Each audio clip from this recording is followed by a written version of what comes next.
Hello and welcome to 5-Minute Math. Today we are looking at day 8 of our 12-day review of our 4th grade mathematics. As always, we are looking at items from the 2017 Release Star Test in the state of Texas. We'll be looking at area and perimeter. Today we'll also be looking at lines of symmetry. But first, let's start with an area problem.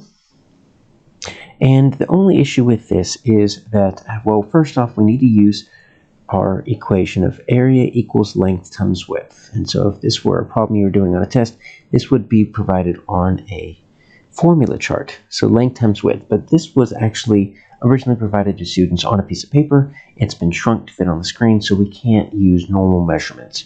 So assuming that we know how to measure, we're just going to go ahead and start with the actual measurements that are given to us. So the length is going to equal 5 inches, and the width is going to equal 3 inches. So that would be something that we would need to know. So we'll say 5 inches, we'll need 3 inches. Beyond that, we're on our own. So area does not look at the distance around. That is going to be the perimeter. Area pretends that there are lines going down and going across, trying to break this into squares. And so as you can see, I've got 5 squares down and I've got 3 squares across. And so we're looking at how many squares are in this particular picture. So if I wanted to, I literally could just number each square and I could get my area. But obviously this wouldn't work if it were larger numbers or if my squares weren't large enough to write in. So I've got 15 squares, but remember our equation up here is area equals length times width. So if I can substitute this length for what I said, 5 inches. So 5 inches times, and then our width is going to be 3 inches. So we have an array here of 3 columns and 5 rows, so 5 inches times 3 inches equals, well, 5 times 3, that makes 15, and that makes sense because I counted 15. The reason I kept putting these inches is because when we're showing our answer, we have to write square and then our unit, square inches, because we're dealing with little squares, and each square is 1 inch across and 1 inch down. Sometimes you'll see it in upper grades like this. You have 15, you have inches, and then you have a little 2 right there. That 2, it means the same. It's an exponent, and it means the same as that square. So we're going to say 15 square inches. That is our answer. If for some strange reason I was trying to solve for perimeter, well, perimeter means you double the length, and then you double the width. So if I wanted to double the length, that'd be 2 times 5. That's 10.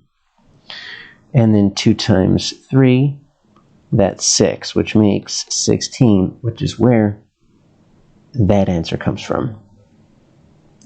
Not sure where we're going to get 96 or 24. These might be numbers that maybe they were centimeters and they just used the wrong unit. But we're looking at 15 square inches, and we're going to remember that area equals length times width. So for our second problem, we are looking at perimeter. And just like I said, let's write that again. Perimeter means you double the length, 2 times the length, and then we're going to add that to double the width. We'll draw a picture too. So what we have here is we've got, it's not necessarily a rectangle. Look, it says it is a square. So we've got a square. He walks around it, and each side is 29 yards long. And so what is the perimeter of the playground in yards? So there's 2 different ways we can do this. We can do this with our perimeter, our basic perimeter equation here, because even though it's a square, a rectangle can be used because a square is a special type of rectangle. So let's take a look at this real quick.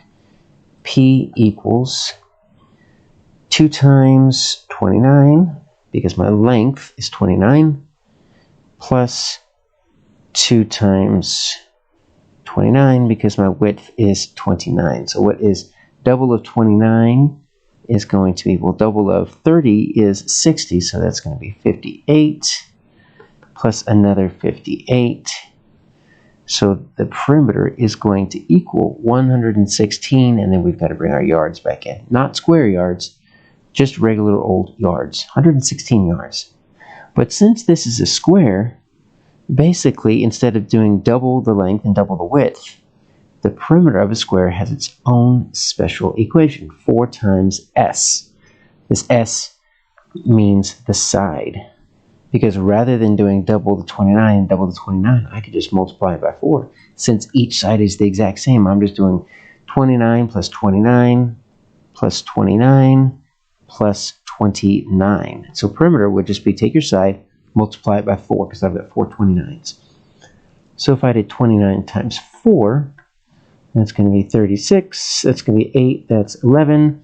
It's the same answer. So if you're looking at the perimeter of a square, you can do it either way. If you want, you can use this equation. You're just going to do a little bit more work. You might want to remember this special equation for perimeter of a square.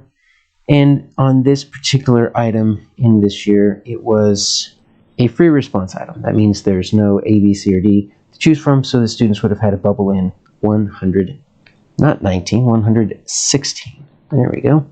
So even if they did the work correctly, if they would have bubbled in the wrong number, they would have gotten it incorrect. So the answer is 116. And finally for today, let's look at item 3. This is something that only shows up in the 4th grade, lines of symmetry. It doesn't show up in 3rd grade. We don't see it again in 5th grade, so they really need to understand it this year. So we have several terms we need to understand. Lines of symmetry, we're going to look at those. Those are imaginary lines that if you fold a shape in half over that line, it's going to be exactly the same. It's like a mirror, a reflection. But we look at this, we have this term horizontal and vertical. These are some big terms we have to know. So think of the word horizon. When you're thinking of the word horizon and you're seeing the sun set on the horizon is visually where the sky seems to meet the land, and it is side to side. So horizon, horizontal, means it is a line that goes from side to side, and then vertical is a line that goes straight up and straight down. Think about when you jump, sometimes you might measure your vertical, like how high can you jump, or if a rocket goes up into space, it's going to fly vertically until it exits our atmosphere. So vertical goes up and down. So we need to have a shape that has both a horizontal and a vertical. So if I look at figure L, and this is where you would definitely want to draw all over your paper, there is definitely a vertical line of symmetry. Because if I were to take this half right here, and if I were to fold it over onto the other half on that line that I just drew, there'd be no overlap. But this is definitely not going to have a line, a horizontal line of symmetry, because it has, it's this little area right here, doesn't stick out down at the bottom. So if I were to flip it right here, it's not going to work. So that's a no. Figure M. Well, figure M actually has a lot of lines of symmetry. So it definitely has a vertical. This one has a horizontal. But take a look. It has a diagonal there. It has a diagonal there. And those are just the points. It also has a diagonal here. It also has a diagonal here, and a diagonal here. So this has a lot of lines of symmetry. So that's a big yes. Because it says it has both a horizontal and vertical, doesn't mean it couldn't have more. So figure N definitely has a horizontal line of symmetry, but it does not have a vertical. That's going to be a no. It's, once again, it's because this side sticks out over here. I don't have a matching side, so I can't use that vertical line of symmetry. And now we got figure P, which is a pretty simple figure. Yes, that's definitely a horizontal line, and it also has a vertical line, and there's no diagonals. So the answer is going to be I've got two of them, figure M and figure P. So my answer is going to be C. And this is a tricky one because the answer is two shapes.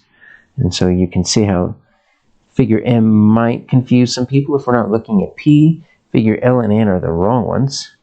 And then figure L is, M and P are correct here. It's figure M that makes, figure L is incorrect. Figure M and P are what make it correct, but it's this L on D that messes you up. So the answer is going to be C on number 17.